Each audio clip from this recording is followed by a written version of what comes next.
Yeah, great. Hats off to Drake. Really good football team. It certainly put us to the test for a half there.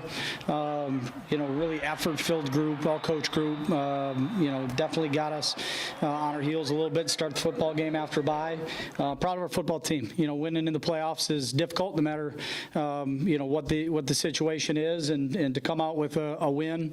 Really proud of the guys, particularly in the second half. Starting doubling them up in the middle eight and starting explosively in the third quarter. A really limited possession game, 8, I think, realistic possessions, 7 possessions with our ones, and they scored in 6 possessions offensively.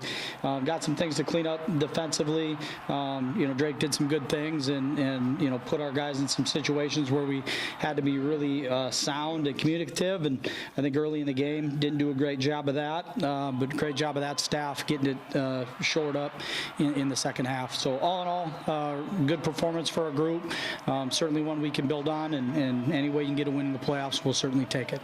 Coach Johansson also talked about the play of Aiden Bauman, who completed 75% of his passes, had 4 touchdowns and no interceptions in the win over Drake.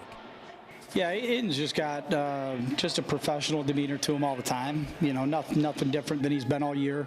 We're a little off routine, coming off a bye and then a Thanksgiving break, and so we really, from a schedule perspective, we're really off routine in a lot of ways this week to try and provide our guys, the opportunity to enjoy Thanksgiving to a certain extent, the best he can, and I think they handled it well. And Aiden, in general, is a lot like our guys. They're so routine driven. When you get off routine a little bit, you really got to have a mature group to handle that. I think they did a great job, him specifically. And then in game, he's such a poised player. We've got a poised football team. So when things were a little nip and tuck there in the second quarter, they stayed really consistent, emotionally, and led to better execution as the game went along.